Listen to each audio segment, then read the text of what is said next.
Bonjour Stéphane Arinou-Rosso. Bonjour Carole Olaye, bonjour Hugues Zogo, bonjour aux téléspectateurs et auditeurs de Diaspora FM. Bonjour Hugues Zogo. Bonjour Carole Olaye, bonjour Stéphane Arinou-Rosso.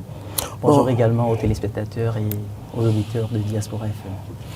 Pas grande chose à mettre sous la dent ce matin, mais nous allons quand même choisir l'information phare, au-delà de la politique et des soutiens au duo de la mouvance présidentielle Romuald Wadani et Tchabi Mariam Talata. Nous allons aborder le tout premier sujet que j'annonçais tantôt, l'honorable Basile Arrossi, à propos de la démission de Boni Yayi du parti Les Démocrates. Cette décision aurait dû intervenir bien plus tôt. Voilà, Basile Arrossi qui intervenait sur une émission politique sur une chaîne de la place. Stéphane Arinou-Rosso, que révèlent les déclarations de Basile Arrossi, surtout sur la gestion interne du parti Les Démocrates? Oui, merci Carole pour la question. Je pense que cette nouvelle sortie du député Basile Arrossi sur la question, sur la gestion, je veux dire, du parti Les Démocrates, traduit tout simplement tout ce qu'on a eu à dire ici sur le plateau par le passé. Ça révèle que, en fait, ce parti cachait certaines dissensions à l'interne, certains conflits véritables à l'interne. Ça donnait la preuve que vraiment au sein de cette formation politique, ça n'allait pas du tout. La question de la diversité des courants se posait donc avec acuité. Le président Basile Arrossi, pour ma part, a quand même dit deux choses qui me laissent croire que ce parti-là devrait subir le sort qu'il a subi et qu'il est en train de subir actuellement. L'honorable Basile Arrossi a dit que le fait d'avoir positionné le président Thomas Boni Yayi à la tête du parti était une erreur stratégique. Il a dit qu'en réalité, le poste de président d'honneur qui lui revenait était déjà assez suffisant. Et donc, que pour lui, la question de sa démission devrait intervenir un peu plus tôt. Et donc, moi je dis que cette déclaration dit déjà tout, résume déjà tout. Ça veut dire que même le fait que Boni Yayi ait été porté à la tête du parti était déjà source de malcompréhension, source de division. C'est pour cela qu'à un moment donné, je disais ici que le fait d'avoir démis l'ancien président Éric Gouleté de la tête de ce parti était véritablement une erreur à ne pas commettre.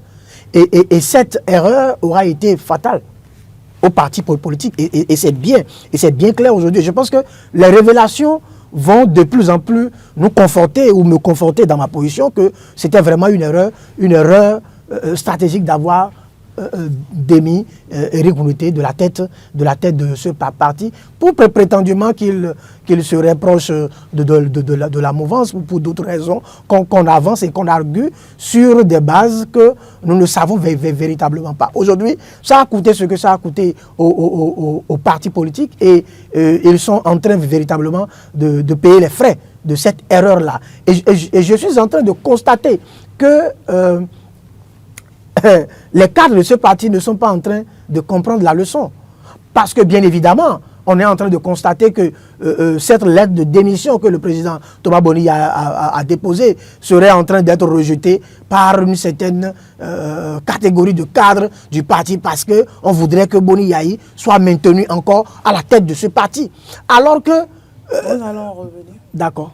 Nous allons en revenir. Alors, Hugues Zogo, la même question pour vous. Je pense quand même qu'essentiellement, nous sommes en train de découvrir le vrai visage de nos acteurs politiques.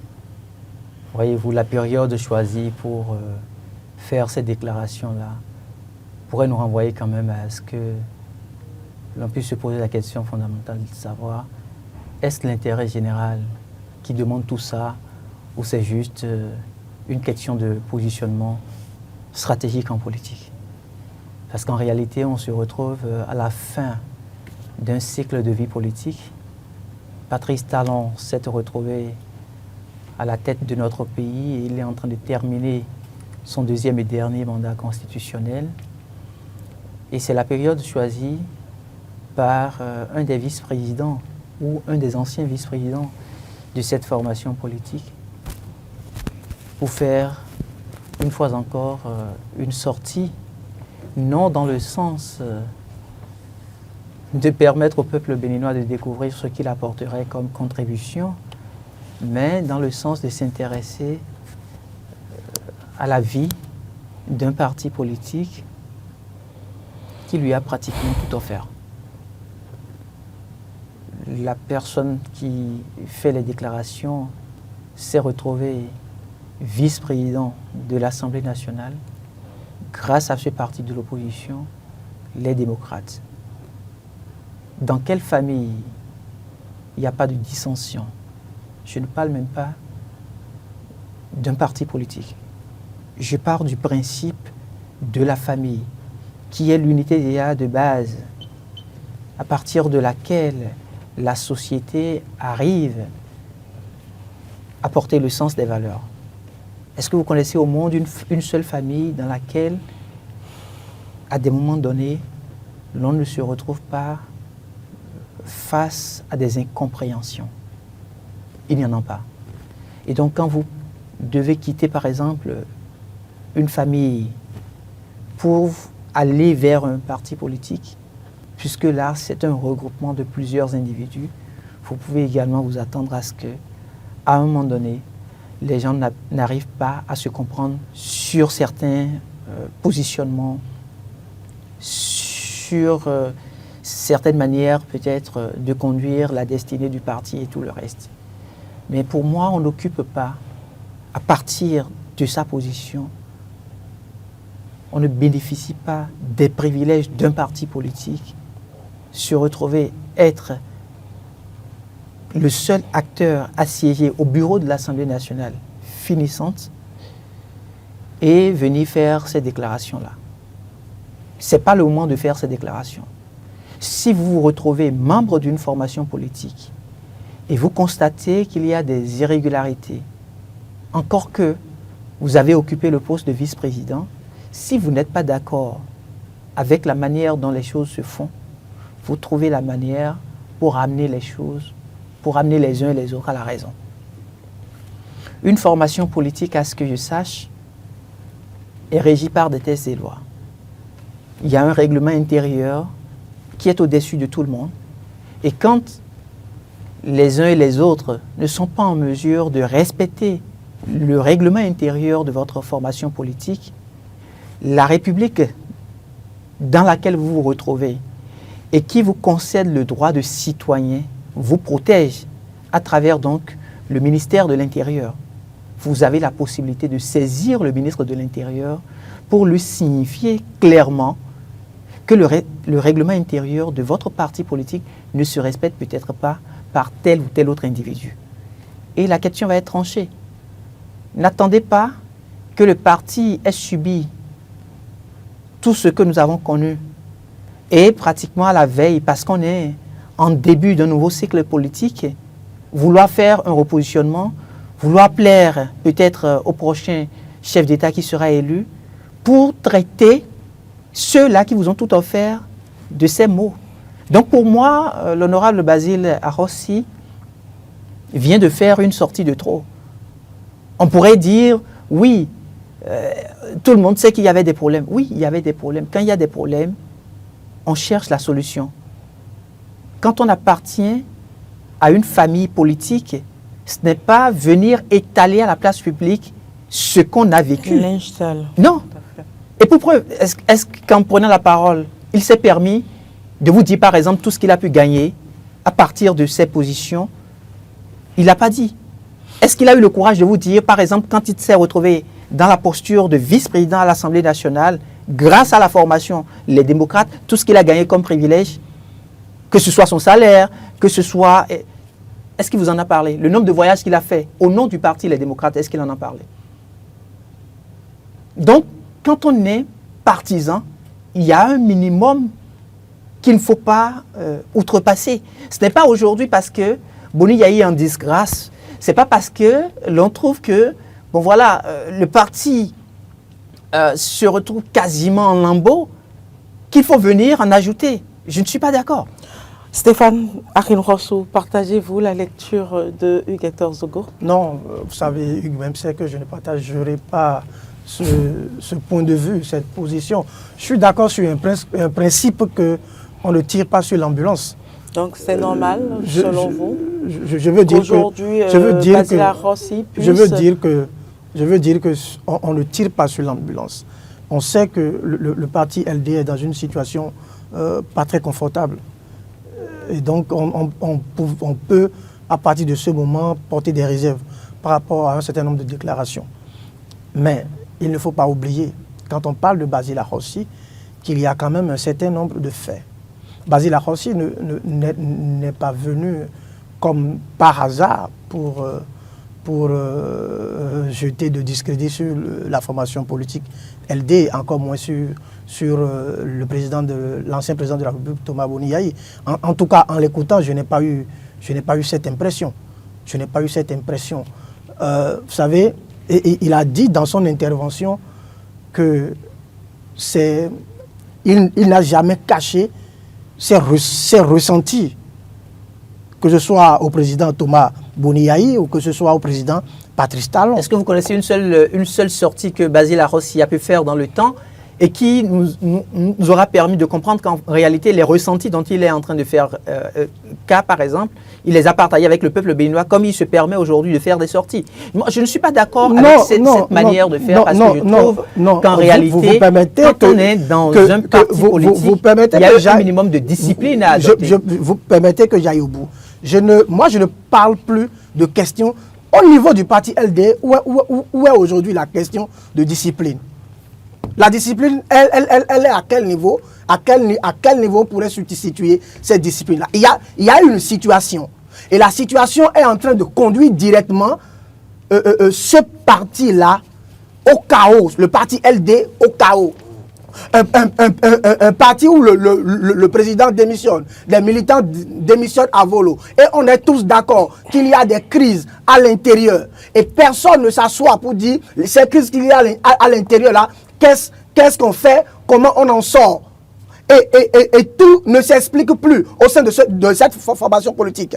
Celui qu'on est en train de vouloir incriminer ce matin sort et dit il y a des problèmes réels au sein du parti. Il n'est pas le premier. Est-ce que c'est le moment? C'est bien le moment. C'est bien le moment. Dire. C'est bien le moment. C'est bien le moment. C'est bien le moment. Regardez, il n'est pas le premier à le faire. On a déjà vu Nouroudine Saka Saleh au moment où le parti n'avait même pas encore ses problèmes sortis pour dire qu'il y a des problèmes au sein de la formation politique.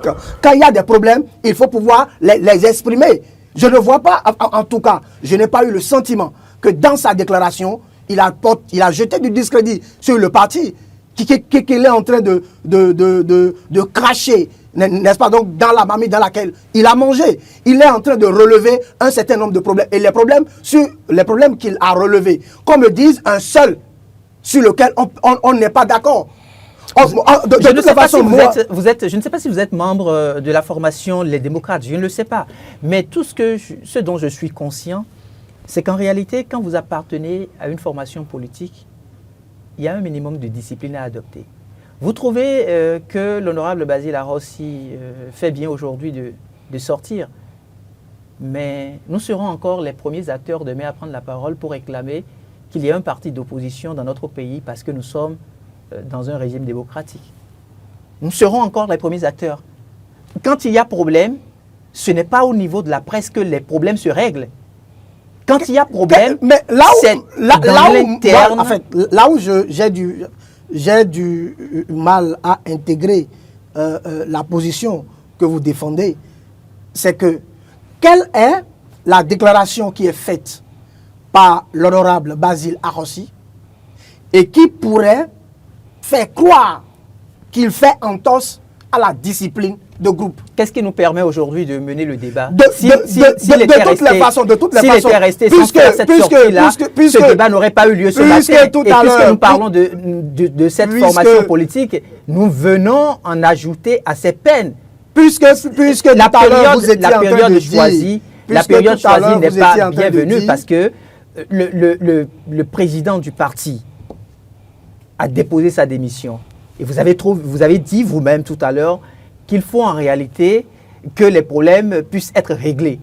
Et le reste de ceux-là... Pourquoi vous ne reprochez pas au président Thomas Boni Yayi d'avoir jeté l'éponge? Je suis le premier sur ce plan, sur plusieurs plateaux. Quand on est capitaine à bord et que votre navire est en train de couler et que vous, le capitaine, vous jetez l'éponge, vous pensez que ça, c'est bien? Je suis le premier sur plusieurs plateaux ici à dire à Boni Yayi qu'en réalité, il a trahi le peuple béninois. Lorsqu'il y a des problèmes au sein du parti et que quelqu'un vient devant la presse pour dire voilà les problèmes que nous avons eus, voilà là où ces problèmes nous ont conduits, vous estimez que sa posture n'est pas la bonne? Vous pensez un instant que nous allons poursuivre parce que vous n'allez pas pouvoir vous entendre. Chacun soutient sa position. Nous allons poursuivre pour permettre aux téléspectateurs de mieux nous suivre.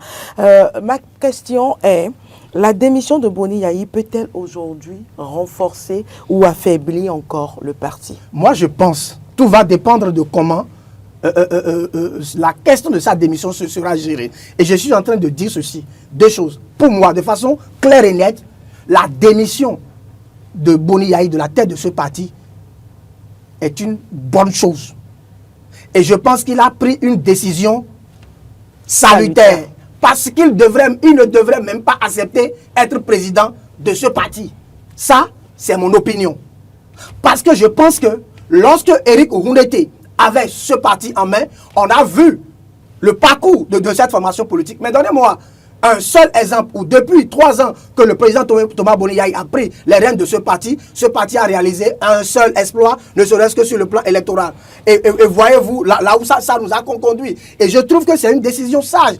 Hugues me demandait tout à l'heure si j'étais membre du parti LD. Je n'en suis pas un. Et donc je pense que si la sortie de Basile Arrossi n'était pas la bonne posture, le parti prendra la décision comme on l'a fait à notre ami national Bertin Kovi, comme on l'a... C'est votre ami? Oui, c'est notre ami à nous tous.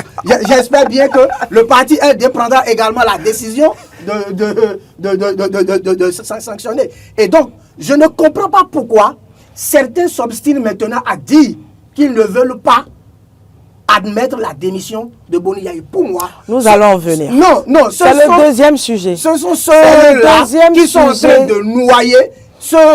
train de noyer, le parti politique. Alors, la même question pour vous, Hugues Torzogo, ce matin. Est-ce que la démission de l'ancien président Boni Yayi peut-elle aujourd'hui renforcer ou affaiblir le parti Les Démocrates?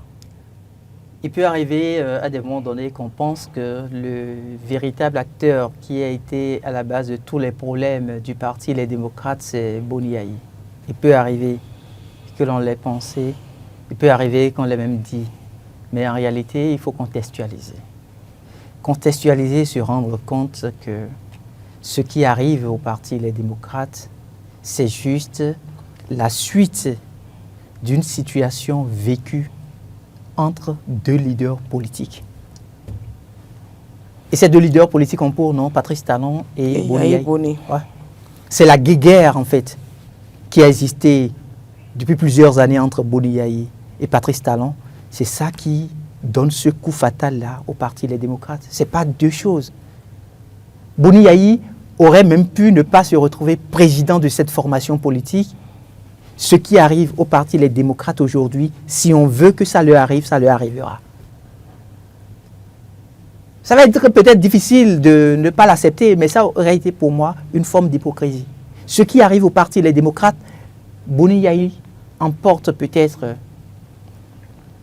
un peu la responsabilité, parce qu'il a été à la tête de la formation politique, il a géré la formation politique et sous donc sa gouvernance, on a vu, tel qu'il a si bien dit, oui, c'est des arguments à évoquer. On vous dira, oui, quand Éric Oundété était à la tête du parti, quel était le bilan? On vous dira, quand Boni Yayi s'est retrouvé à la tête du parti, quel a été le bilan? Ce bilan comparatif, pour moi, n'existe pas. Ça n'existe pas, parce qu'on se retrouve ici dans une question de rapport de force. Et c'est là où je ne suis pas d'accord avec Boni Yayi. Ancien président de la République, il n'avait pas du tout à s'immiscer dans la vie de cette formation politique. Il n'en avait pas besoin. Vous pensez que lorsque Patrice Talon descendrait du pouvoir dans quelques semaines encore, il ne va pas s'ingérer dans la vie politique de l'UPR ou encore du BR? Au point de devenir président de l'UPR? Est-ce que vous avez... Ou du BR? Vous ne connaissez pas en réalité qui est Patrice Talon si vous évoquez cette question-là. Patrice Talon ne commettrait pas l'erreur de se retrouver à la tête d'une formation politique, bien que les différents acteurs... Mais est-ce à dire qu'il n'aura pas plus son mot à dire? Mais dire son mot ne signifie pas vous retrouver à la tête de la formation politique. Parce qu'à partir du moment où vous vous retrouvez à la tête de la formation politique, vous devenez vulnérable. Les rôles ne sont plus les mêmes. Les rôles ne sont plus les mêmes. Le regard qu'on a porté sur Boni Yayi ces 3 dernières années ne s'est pas retrouvé dans la... C'est-à-dire, le regard que nous avons porté sur lui, ce n'est pas le regard qu'on aurait pu porter sur un ancien président de la République. Vous avez vu le président Nicéphore Dieudonné Soglo, qui est en train de bénéficier de sa retraite, toutes les fois où il a tenté de venir dans la vie publique et aller contre ce qui se fait dans le pays. Vous avez vu, tous ceux-là qui sortent, c'est des jeunes qui, à la limite, se retrouvent dans la posture de ses petits-fils ou de ses arrière-petits-fils qui prennent la parole pour l'insulter sur les plateformes numériques. Vous avez vu quelqu'un pour dire non à ça? C'est en réalité ça, le Bénin que nous avons. Et c'est ça qu'il faut corriger. Ce n'est pas une question de Boni Yayi aujourd'hui. C'est une question de légitimité. Qu'est-ce que nous voulons pour le peuple béninois? Est-ce que nous voulons avoir, dans un régime démocratique, des partis de la mouvance présidentielle et des partis de l'opposition, ou nous voulons simplement nous fier dans un régime où on le dit démocratique, mais à la limite qui n'a pratiquement plus de partis d'opposition? Même ceux-là dont on parle, Éric Oundété et ses pairs, même s'ils arrivaient à prendre la formation politique, les démocrates en main, si on veut détruire la formation, on va la détruire. On va la détruire. Donc pour moi, c'est une question de bon sens, c'est une question d'intérêt national. Ce n'est pas une question de Boni Yayi. Boni Yayi, oui, Boni Yayi a ses guéguerres avec Patrice Talon. Les deux vont se retrouver et gérer leur guéguerre. Ils ont été amis. Quand ils étaient amis, nous n'étions pas là. Donc ce n'est pas aujourd'hui que nous allons nous mettre entre eux et chercher à résoudre un certain nombre de problèmes. Le président de la République aujourd'hui a souhaité à ce que Boni Yayi puisse le rejoindre à la cour des sages, donc au Sénat. Le seul vœu qu'on puisse nourrir, c'est qu'effectivement Boni Yayi puisse le comprendre et comprendre qu'il a en réalité beaucoup de choses à donner encore à son peuple. Et donc le fait qu'il se soit retiré de la tête de la formation politique, c'est une très bonne chose. Parce que s'il se retire de la tête de la formation politique, ça voudrait dire qu'il voit de loin ce qu'il attend. Il pourra siéger au Sénat et les questions d'ordre politique même qui, juste là, continuent de fâcher, pourront être réglées entre des personnalités de sa carrure. Donc pour moi, le problème aujourd'hui, ce n'est pas une question de est-ce que Boni Yayi doit continuer par animer la vie politique ou est-ce qu'il va garder le silence? Ce n'est pas ça. Pour moi, le vrai problème, c'est nous sommes dans un État démocratique. Quelle est la part que nous concédons à l'opposition? Parce que la sortie de Basile Arrossi vient aujourd'hui fragiliser l'opposition. Vous aviez tout bénéficié d'une formation politique et vous vous êtes rendu compte que cette formation politique est au cœur d'une crise. Certains se sont permis de dire « nous allons poursuivre les démarches ». Et c'est en ce moment-là que vous sortez. Cette sortie-là a apporté quoi de plus à la vie de cette partie, de cette formation politique-là? La question reste posée. Alors, quelles peuvent être les conséquences d'une décision politique prise tardivement au sein d'un parti politique? On me reproche souvent de revenir sur les propos. Oui. Et vous allez répondre directement à la question. Je vais répondre à la question. Je ne sais pas pourquoi on veut dire que parce que Basile Arrossi a bénéficié des choses de la formation politique. Vous êtes en train de repartir en arrière, Stéphane Achino Rosso. Il n'a pas le droit de dénoncer C'est pas ma question, ça. ce qui ne va pas. Stéphane Achino Non, je Rosso. fais une question. Je ne reviens pas là-dessus. Allez-y. Peut-être qu'on me répondra, Hugues me répondra plus précisément. Mais je voudrais répondre à votre question si vous me la reposez bien, parce que j'essayais de voir. Alors, quelles peuvent être, alors, de façon générale, les conséquences d'une décision politique prise tardivement dans un parti politique d'opposition? L'erreur est humaine. C'est persister dans l'erreur qui est préjudiciable. Ça a été une erreur stratégique de Maître Boni Yayi à la tête du parti, qu'il a compris lui-même en déposant sa démission. On est tous unanimes sur ce plateau qu'il a bien fait. Même si un capitaine n'abandonne pas son navire quand il est en train de couler. Il a bien fait. Il a retrouvé la voie de la sagesse. Maintenant, quelles peuvent être les conséquences? Les conséquences, si les conséquences peuvent être fâcheuses ou bénéfiques. Les conséquences seront fâcheuses si les cadres restants du parti décident de repartir sur un bon pied. Mais là, ils sont en train de partir sur le mauvais pied. Et je crains que les conséquences ne soient fâcheuses pour le parti. Parce que moi, je ne comprends pas encore. Et c'est pourquoi je reviens là-dessus à chaque fois. Je ne comprends pas encore. Et je vous dis, ce n'est pas le moment de revenir là-dessus. Oui, ce n'est que le couloir là que je peux emprunter pour répondre à la question que vous me posez. Allez-y.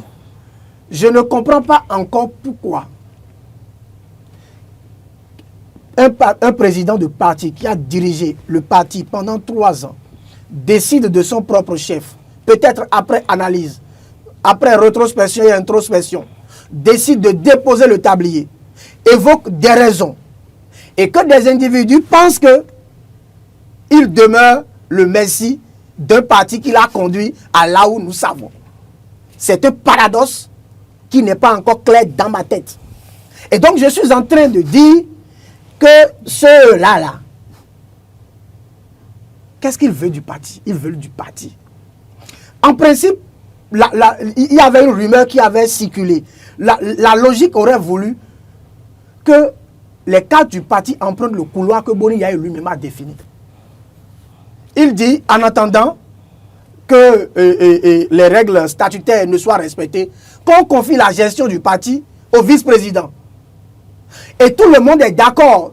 En tout cas, je ne veux pas paraître quelqu'un qui est membre du parti, membre du parti LD, mais de l'extérieur, tout le monde peut être d'accord pour dire que Éric Rouleté reste un leader. Et donc, cette tentative-là, c'est toujours une manière d'évincer Éric Rouleté. C'est une manière de l'évincer, de le contourner. Pourquoi? Moi, c'est une interrogation. Je ne suis pas membre du parti pour savoir ce qui les amène à faire ça. Et donc, pour être clair sur la réponse à la question que vous me posez, cette démission ou cette décision tardive de Boni Yayi risque d'avoir des conséquences fâcheuses pour le parti LD si les cadres du parti ne tirent pas leçon des antécédents déjà vécus. Hugues Zogo. La seule conséquence, c'est que le parti Les Démocrates va perdre l'honorable Éric Rouleté. C'est la seule conséquence. C'est le seul, en réalité, aujourd'hui, qui continue de faire un poids au niveau du parti Les Démocrates. Je m'excuse, je ne le dis pas pour signifier que les autres membres de la formation politique n'ont pas de crédit et tout le reste. Mais en termes de militantisme, c'est près de 35 ans de vie politique. 35 ans de vie politique. Il a été président de groupe parlementaire, l'Union fait la nation. Il s'est retrouvé vice-président de l'Assemblée nationale 2015-2018. Il a occupé plusieurs postes en tant que parlementaire dans la sous-région. Et donc, il a du parcours. Et quand vous le suivez, vous vous rendez compte que c'est quelqu'un qui, quand il s'agit de sauver, je ne vais pas dire ce qu'il faut sauver, mais quand il s'agit de sauver, c'est fait les jeux du couloir. On aura peut-être l'occasion un jour qu'il sorte ses mémoires et qu'il nous parle des coulisses de sa vie politique. Il nous dira peut-être tout ce qui a pu se passer pour que le Parti Les Démocrates ait pu obtenir le nombre de sièges qu'ils ont obtenus au Parlement de la 9e législature. Donc, Éric Oundété, oui, c'est une figure qu'on peut taxer de tous les noms, mais quand il s'agit de sauver les meubles, il sait sur quelle ficelle tirer pour atteindre ne serait-ce que le minima en termes d'objectifs. Et je suis convaincu que si Éric Oundété s'était retrouvé à la tête de cette formation politique-là, ils auraient eu un candidat pour les élections présidentielles d'avril 2026. Parce qu'il sait, à des moments donnés, sacrifier pour obtenir le minima et faire avancer, pour qu'on reste toujours dans un environnement de paix. Éric Oundété n'est pas le va-t-en-guerre. Ce n'est pas celui-là qui, dès qu'il se retrouve en face de deux options, tient mordicus à l'option qui pourrait, je vais dire, fragiliser pratiquement toute une nation. Et donc pour moi, c'est l'erreur que Boni Yayi a pu commettre. Lui arracher le parti politique, les démocrates, et se retrouver en tant que premier leader. Il n'en avait pas besoin. Sans même être président de la formation, les démocrates, dès qu'il sort et se retrouve quelque part, il y a quand même une frange de nos compatriotes derrière à pouvoir l'applaudir. Ils sont les seuls à savoir pourquoi ils applaudissent, mais il y en a quand même qui applaudissent. C'est le constat que nous avons fait. Et même s'il sort aujourd'hui, vous en aurez la preuve. Donc pour moi, la seule conséquence, la seule et l'unique conséquence avec ce qui se passe actuellement là, parce qu'ils sont en train de vouloir à ce que Boni Yayi revienne, Boni Yayi n'acceptera pas de revenir, malgré lui. Et donc, quelqu'un va claquer la porte pour dire, si c'est ça, moi je vais partir. Et la seule personne capable de le dire, c'est Éric Oundété. Il va sans doute rejoindre le camp de la mouvance. Je crois que c'est l'informateur qui en parle ce matin, succession de Boni Yayi à la tête du Parti Les Démocrates. Je suis déjà sur le second sujet, en complicité avec la réalisation. Éric Oundété coincé, c'est une exclamation que nous retrouvons, je le disais tantôt, à la une du quotidien L'Informateur. Alors ma question, pourquoi la succession de Boni Yayi constitue-t-elle un enjeu majeur pour le Parti Les Démocrates? Aujourd'hui, c'est un enjeu parce qu'il faut reconstruire le parti. Il faut reconstruire le parti. Et quand on dit Éric Oundété coincé, c'est pas lui qui est coincé, on veut le coincer. Qui veut le coincer? Mais ce sont ceux qui pensent qu'il ne doit pas être là, alors que c'est eux. Ça dit que vous avez un meneur de jeu qui vous fait marquer des buts. Et puis vous restez là et vous dites non. On amène quelqu'un qui nous fait perdre. Vous perdez celui qui vous fait mener. Celui qui vous fait gagner. D'accord? C'est-à-dire celui qui avait l'habitude de vous faire perdre décide de quitter l'équipe. Celui qui vous fait gagner est là. Et vous appelez celui qui a l'habitude de vous faire perdre, de dire rien, viens dans l'équipe pour que... Non, c'est une aberration. Je ne suis pas politicien. Je suis un analyste des faits politiques.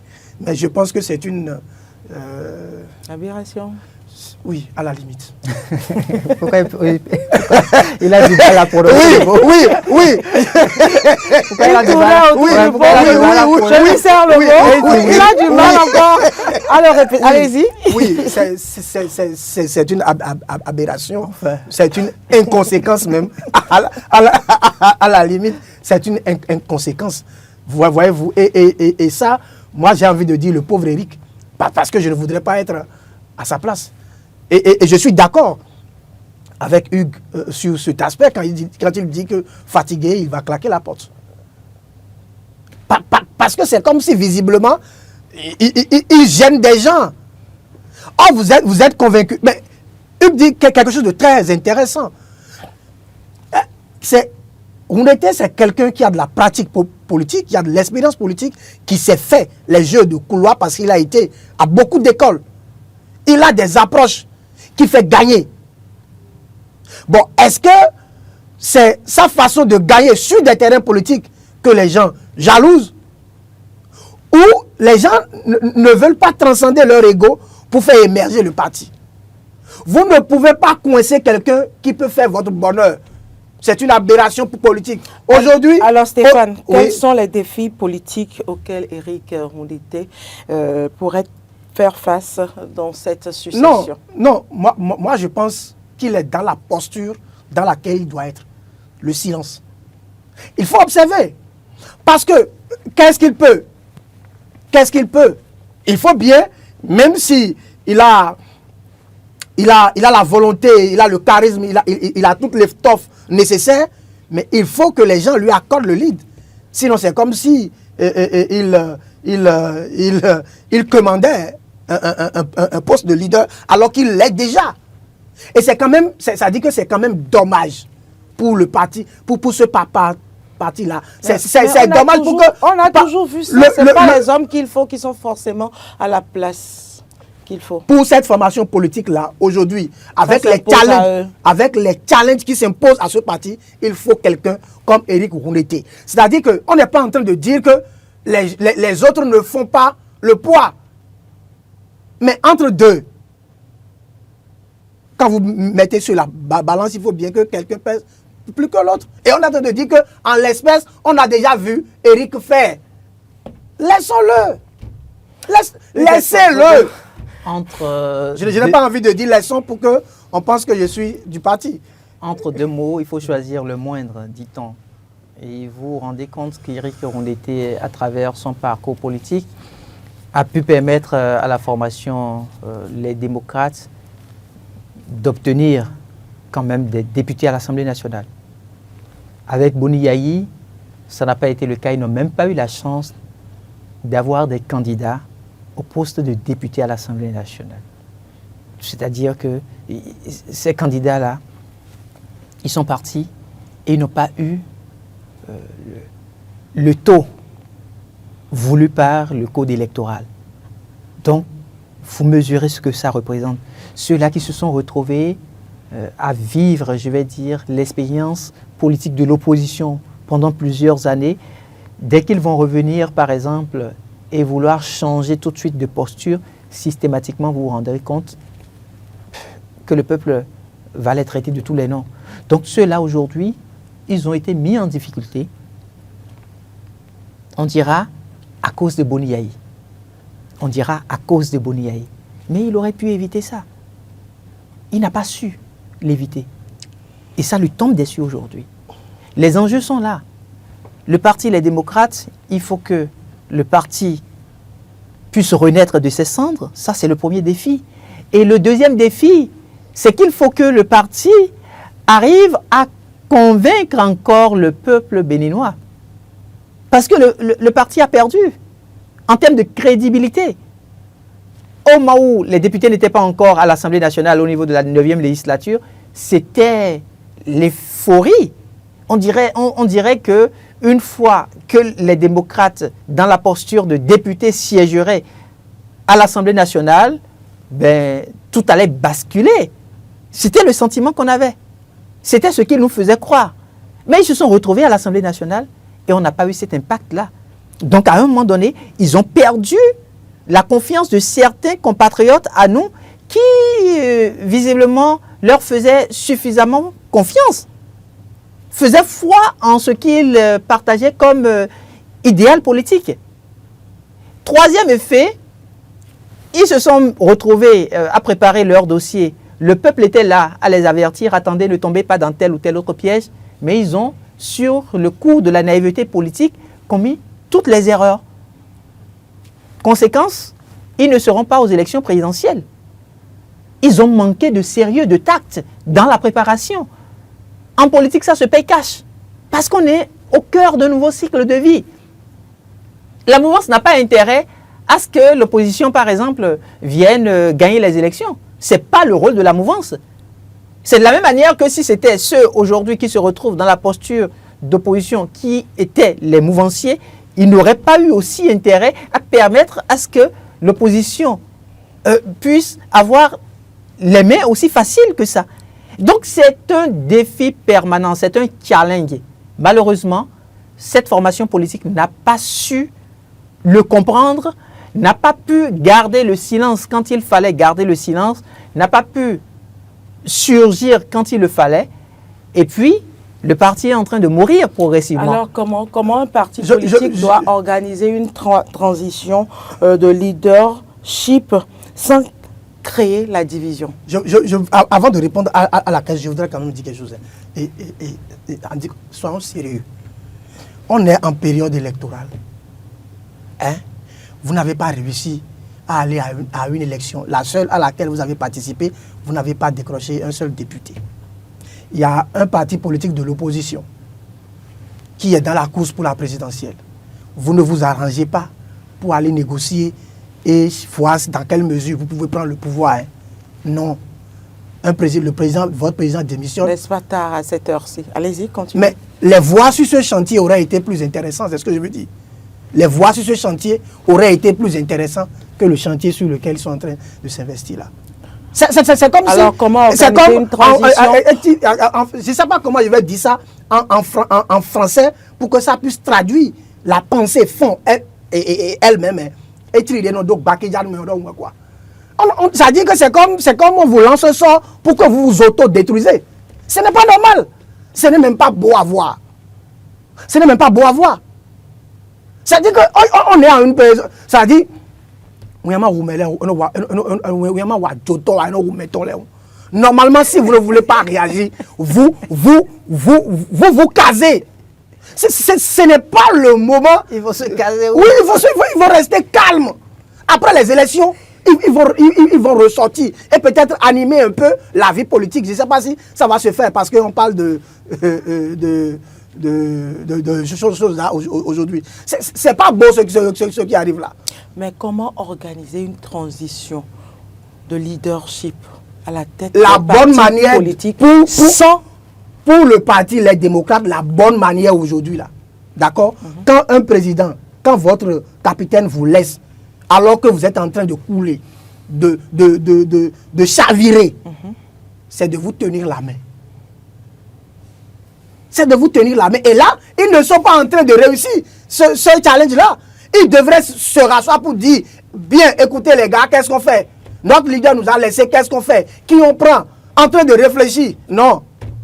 On veut ramener Boni Yahi. Parce que Boni Yahi est le messie du parti LD. Non, ce n'est pas sérieux. Je veux laisser je crois pertinemment qu'il n'y aura pas d'issue pour la formation politique d'arriver à avoir un leader qui va le conduire les prochaines années. En tout cas, pour ce que je vois là, Éric Rondeté va claquer la porte. Il va claquer la porte et il va rejoindre la mouvance présidentielle. En plus. Parce qu'en réalité, quand vous regardez très bien le parcours de Éric Rondeté, il n'avait même pas sa place au niveau de cette formation politique, les démocrates. Il a combattu Boni Yahi pendant 10 ans. Ne l'oublions pas. Ah oui.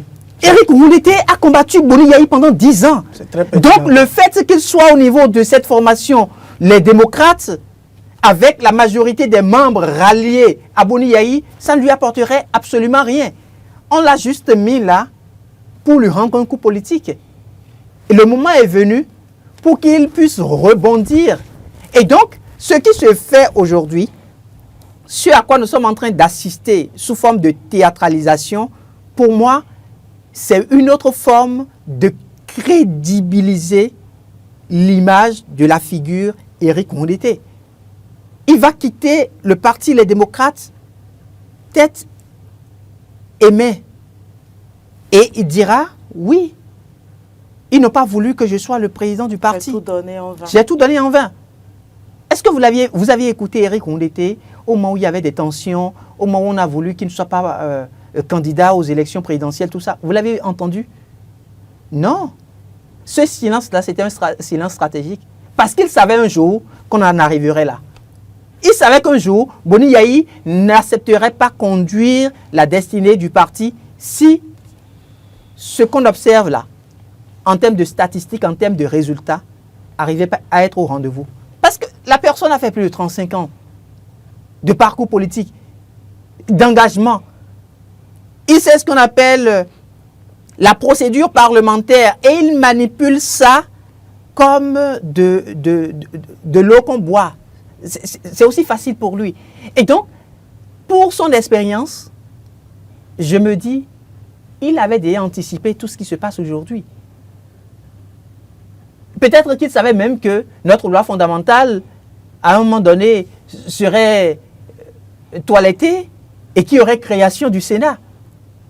Peut-être qu'il avait toutes ces informations-là.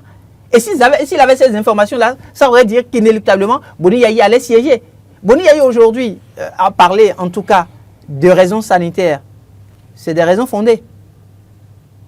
Alors, il n'y a pas de parti politique sans les militants et les sympathisants. Quel est l'impact de tout ceci sur les militants et les sympathisants du parti Les Démocrates? Les militants sont orphelins. Non, les militants sont orphelins. Les militants non plus. Non, les militants sont orphelins. Vous n'êtes pas sérieux? Non, je suis très sérieux en plus. Les militants sont orphelins. Pour regarder quel militant LD peut être encore fier de ce qui se passe aujourd'hui. Non. Aucun militant sérieux, LD, ne peut être... Enfin, si j'en étais un, je ne serais pas content. Malheureusement, je n'en suis pas. Mais de l'extérieur, je pense qu'ils ne doivent pas être contents de ce qui se passe, de ce qui se fait là. Ça ne fait pas sérieux.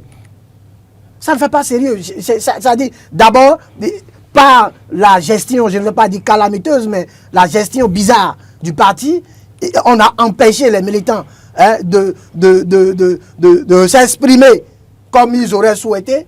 Maintenant que les militants sont là en train de se dire, bon, notre parti va renaître de ses cendres, on est en train de se livrer à une scène vraiment qui n'honore pas.